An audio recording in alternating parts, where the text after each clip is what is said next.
It is our pleasure today at the Department of Mathematics, Faculty of Science, Cairo University, to welcome Professor Andreas Pester, who is currently visiting professor at the British University in Egypt.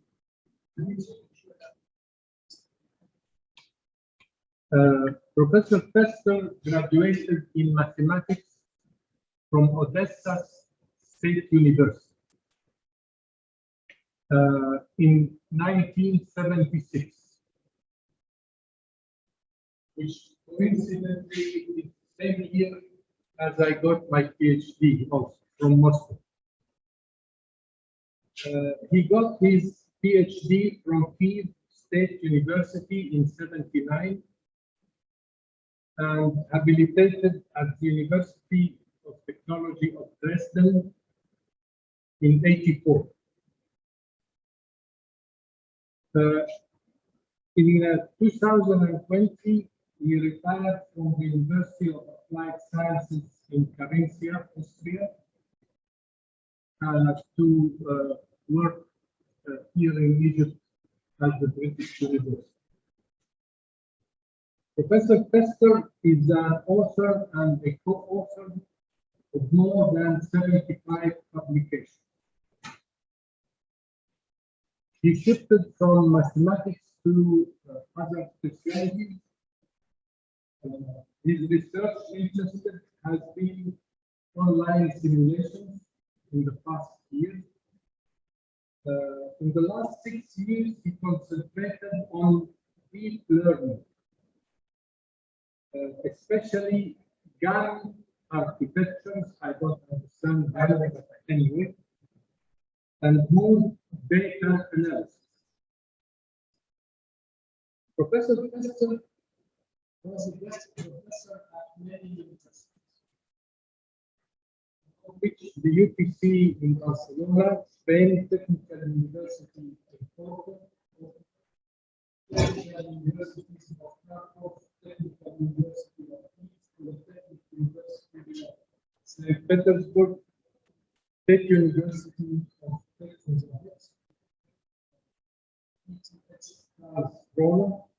University Maribor, UNSP Bauru in Brazil, AUA Yerevan, and others. Professor Pester was involved in more than 20 national projects as project leader or as a collaborator, including well-known programs like Erasmus, Campus, America, etc. He also organized many conferences for IEEE Global Engineering Education Conference, Interactive, Collaborative, and Blended Learning conferences from 2008 to 2019, and is member of the PC of several other conferences. We welcome Professor Pester, who is going to deliver a lecture on deep learning, which I think will matter very much in the question of computer science in the department here, because as I understand, the department wants to get involved in programs of data science, and then this is a very good beginning for it. Professor Pester.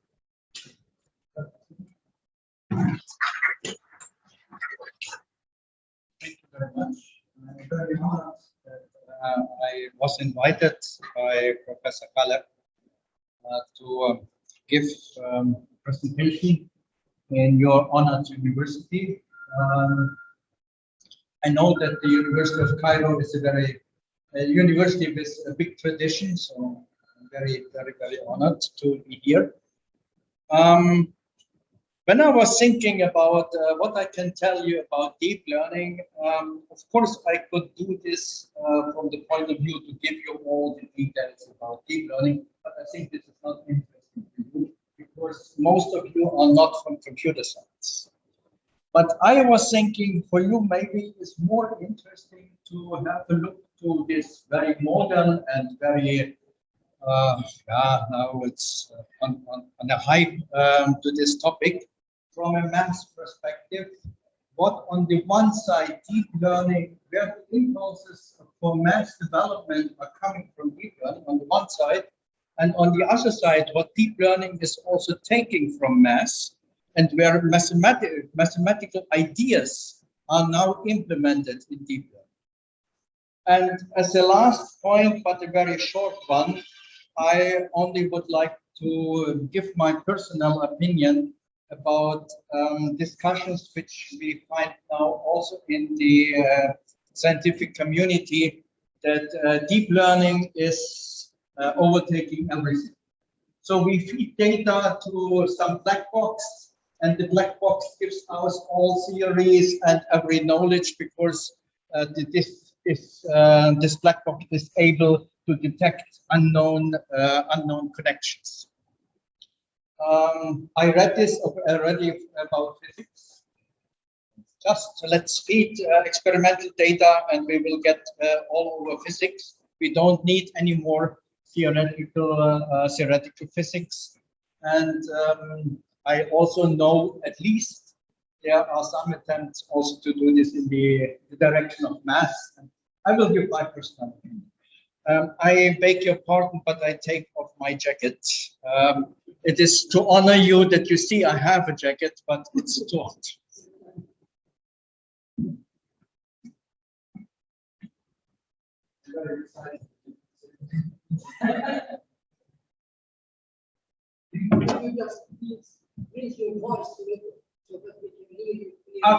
Okay, no problem. So where is here? Okay, first of all, a little bit about myself. Thank you for the introduction. Yeah. I cannot write I was born in GDR. This is a world where it's not anymore existing, and I studied in the Soviet Union. This is the way how we also have been with Professor Pester. So we can speak at least Russian a little bit together about scientific things.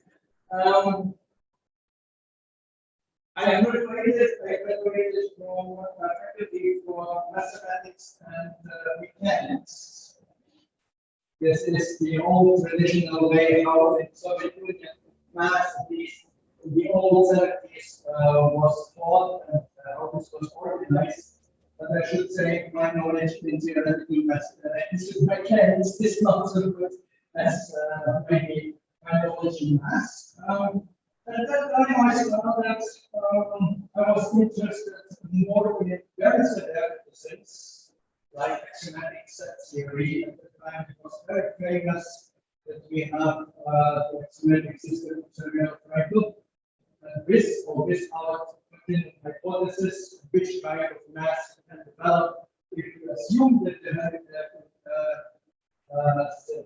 continued hypothesis is valid, or which math will can only develop if you skip this hypothesis.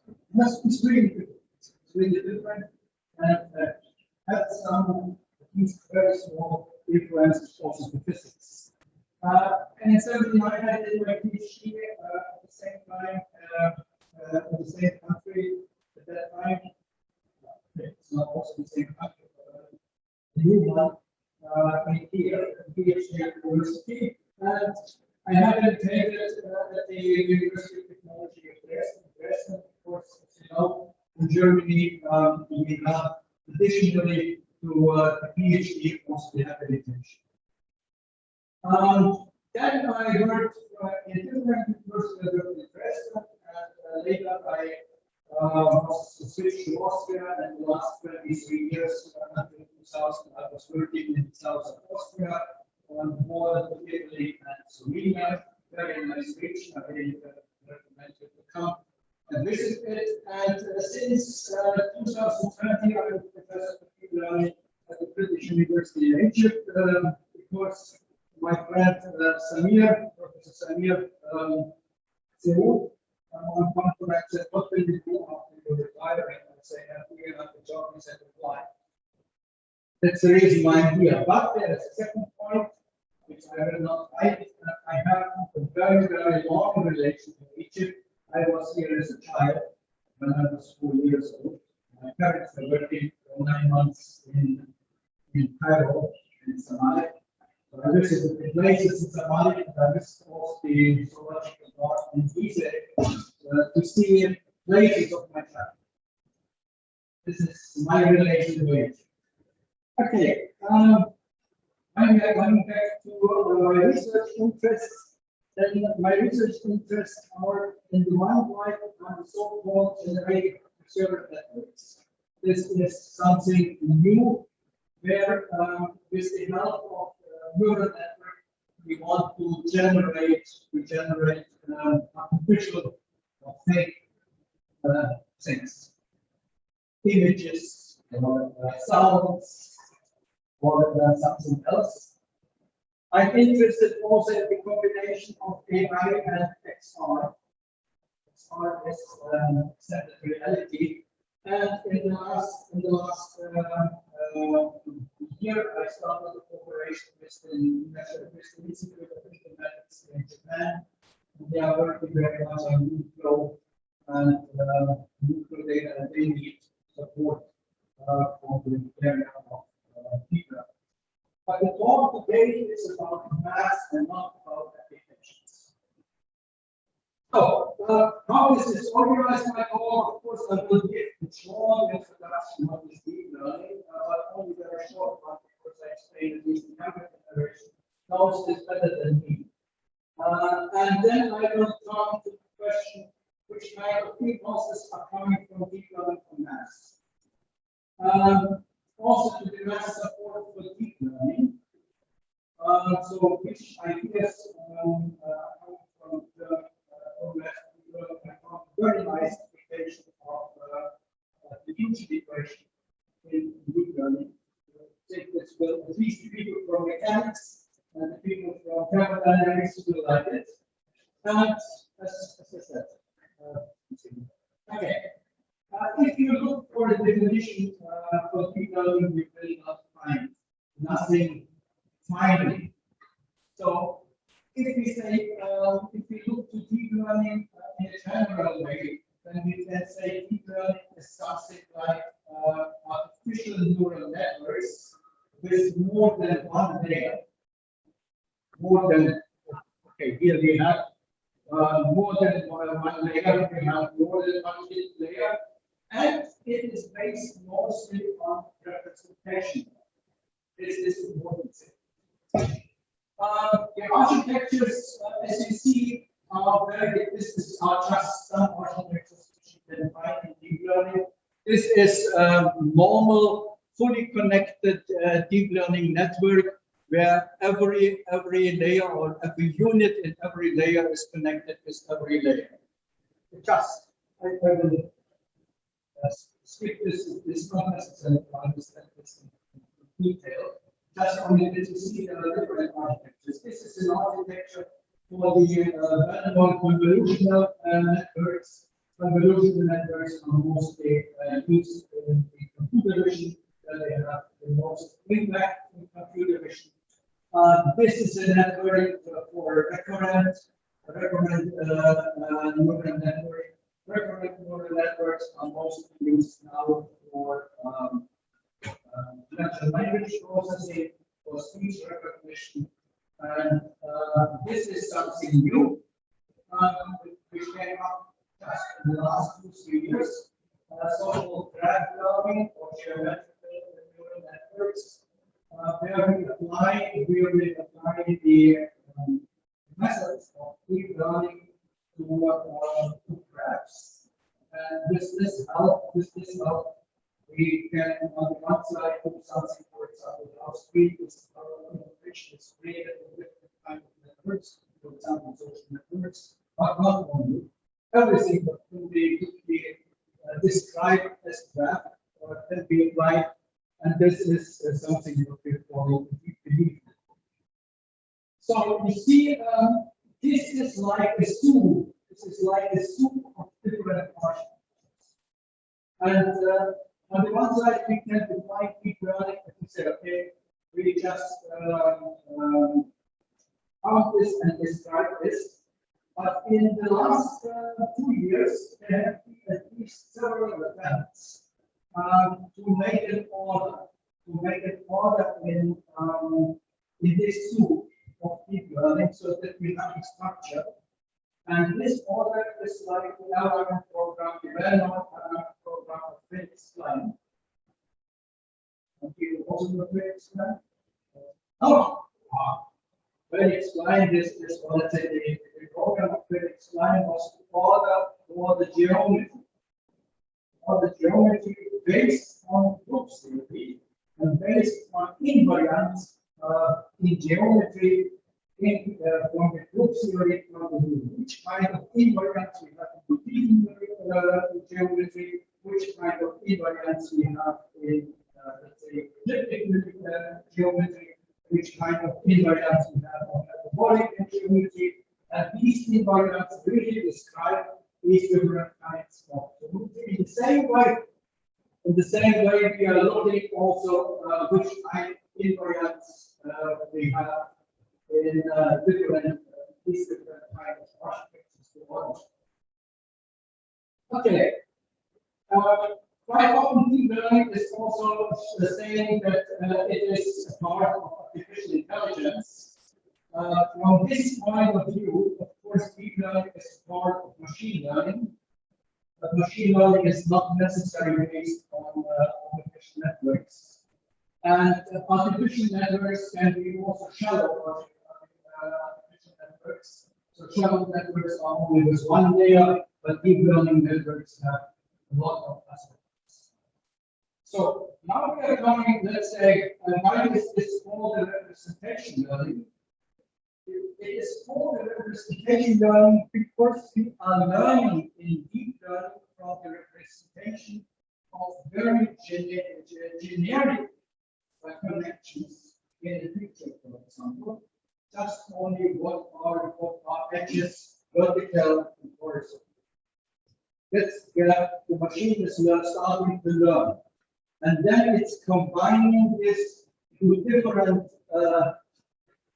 let's say, substructures, and last but not least, the machine is able to distinct: are we looking for an animal, are we looking for a car, or for a person? So this is the reason why I'm calling this a representation learning, because we are in the machine. The machine is learning from a very generic patterns to very special patterns. So in deep learning, in a lot of cases, these kind of representation learning is also repeating in other architectures. For example, also in natural language processing, we are looking for a very let's say generic connections to very special one. One of my students in the last this year, we tried to use a new kind of transformers to translation from English to Arabic. And we could also show how from a very generic structure we could specialize it to be already more specializing this, and at least okay, my Arabic is here. I cannot judge how good is the translation, but nevertheless, colleagues who know Arabic told me this is working. Of course, this was done already also from other people, but the point was to apply that case in new architecture. Okay, I have to look to the structure of a deep learning network. As you see here, we have some units, some inputs. So this is one instance of data. An instance of data, just want that you understand, it could be, for example, a picture, and in this picture, every pixel is an instance, and the value of this pixel between 0 and 250. So, and this is treated, this we are treating two different layers, and these layers have units. The number of units is not fixed, but this is, let's say, the typical way how these layers look like. And the output, in that case, the output is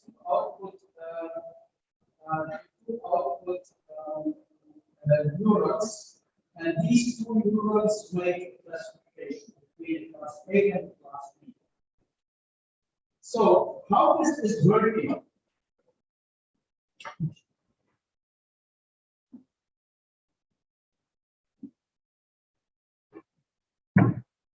Every of these connections has a weight.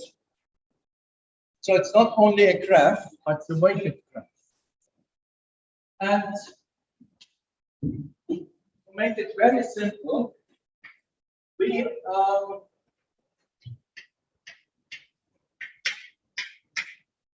multiply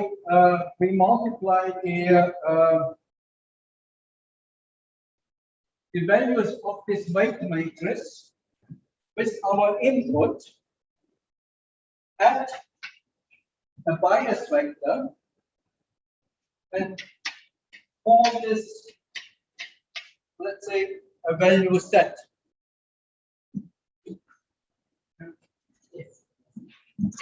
Never mind.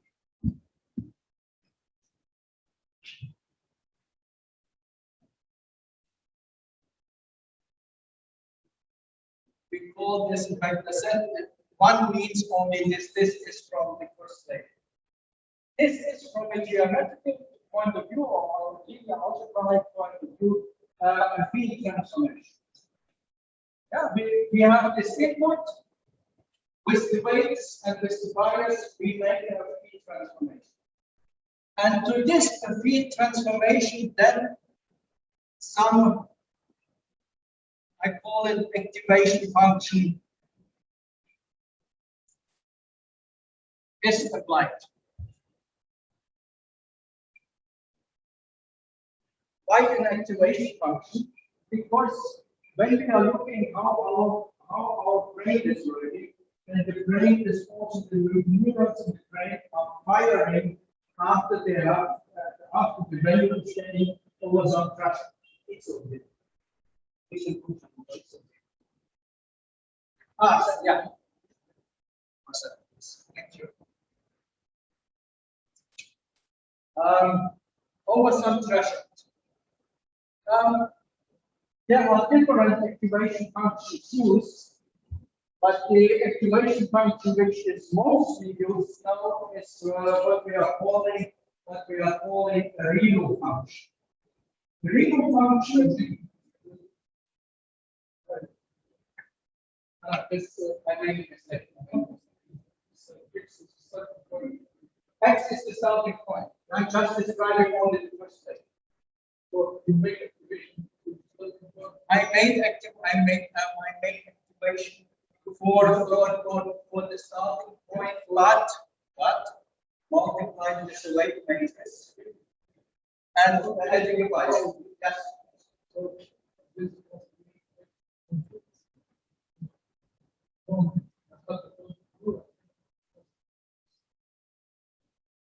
but if you complete not set is an intermediate result. And the activation function for Reno, for example, is 0. Or I can of course write this also as Reno of 0 and 1. Of course, I can write this also in that setting. No, I'm coming to this point. Just only, so the Reno function is only like that. why this function is interesting from a point of view of learning. For two reasons. First of all, this function is not separating positive part. The negative activation values are 0 to 100. And this function is piecewise linear, but it's not linear, but piecewise linear. And only in that point is not differential. And we want to have first of all a function, activation function, which we can differentiate. Why? Because we have another algorithm which is checking the arrows. And the arrows we are using a gradient algorithm. And what the gradient is the first derivatives. And the second point, if you, for example, use such a kind of activation function, which is a sigmoid function, and this activation function has here starting from E. For these values and for these values, we have a separation. And it's separated, so the gradient will be around 0. Means this is not any overlapping. So for this reason, this kind of activation function now is replaced with this kind of activation function. So from a mathematical point of view, I totally agree with you. These networks are nothing else like composite function, where we have here our input. We apply to the input this linear design transformation at every layer. Now not only for layer 1, but for every layer. In this way, and then we use an activation function. And this mostly in the last layer, normally a non-real activation function is used. This depends from the target what we want to do. We want to do some classification. Binary classification, for example, is done with this kind of sigmoid function, because this is quite easy to classify. If our value is somewhere here, then this is class A, and if the value is somewhere here, then this is class B. For a multi-class classification, of course, we can use other kind of activation functions. So, from a mathematical point of view, what we're doing in deep learning, we are looking for ways and for biases to minimize some loss function. What is the loss function? The loss function is something like the difference between the calculated output and the true, if we know. In that case, this is a sphere norm, a previous norm, or we use a cross entropy function. Again, this depends on concrete applications, but we have a loss function which tells us how far or how close we are to the wanted one. So, and to get this minimum, we have to learn the ways and bias.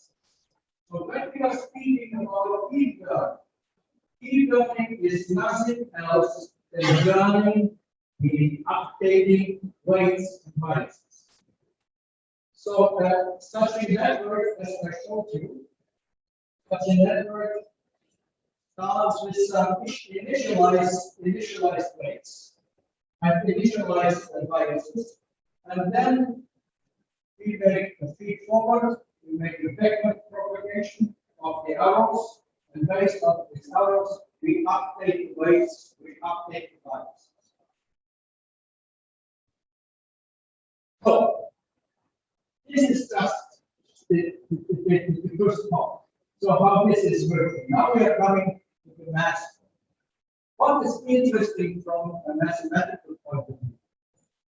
All these kind of operations what we are doing is on matrix multiplication. And most and based on the complete form of the back propagation, also the differentiation, the partial differentiation is nothing else like matrix multiplication. It's not, we are not really using differentiation of operators. We are using multiplications. This has to do with the special activation and this is special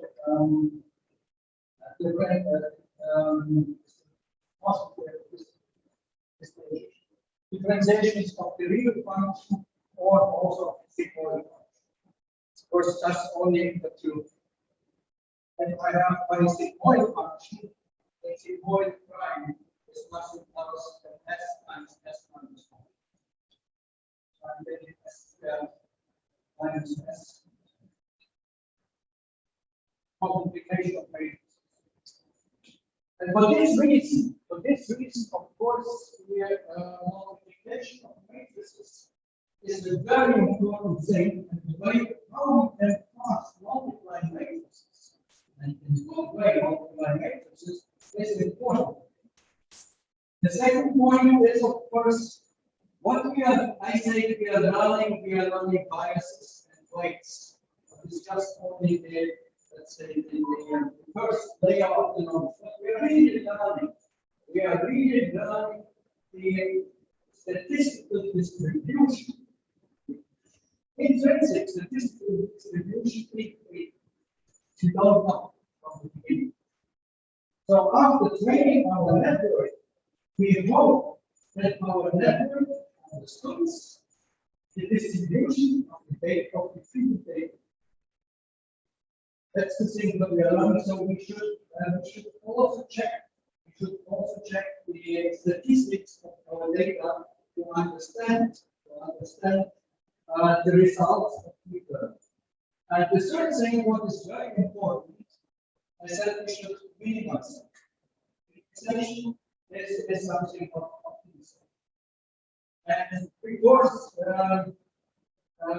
our neural networks in most of the cases are not convex functions, we have a problem. But it's not really a problem, but we cannot really use second order optimization algorithms like a Newton algorithm, only in the local form.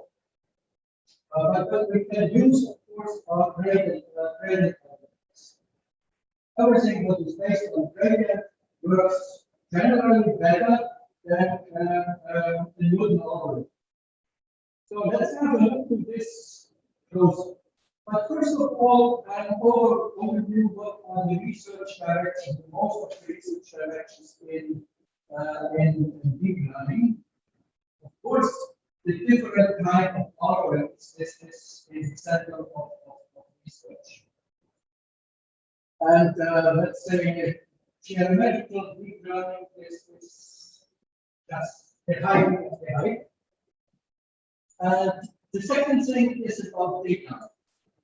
Because it has been shown that the improvement of data, the quality of data, can improve our results 2-3 times faster than the improvement of the algorithms. So this means, this is shown experimentally, that people had two groups. One group was working on the improvement of the data, the other group was working on the improvement of the algorithms. Both were solving more or less the same problem. And those who were working with data quality reached improvement by 10%, 15%, sometimes not so high. And those which are working on improvement of all the existing algorithms reach 2-4%. So this means now is also a very big area of research is done in this area. Biostatistics plays a very big role for machine learning because we always ask for the probability of an output based on some given input. Despite classical bias. And the optimizers, as I said, plays a very important thing. If we come to the area, where I'm doing research in the generated neural networks, these are very special loss functions. Loss functions that we introduced already by Andreas in the 60s, last century. It was a scholar of Andreas Pester, and he introduced the loss function for the one-dimensional loss function we can call the first input distance. And this loss function this already existed for a long time, but nevertheless now they apply this also for this area. So we are looking also for very special loss functions. One direction is of course the learning algorithms. Of course, we want to understand how good our algorithms. So we need metrics for this, and the metrics are always updated. Of course, for CNN and for our the metrics are well developed. But for example, again, the metrics is not so clear how we can judge if the algorithm is good or not. How good is the tech?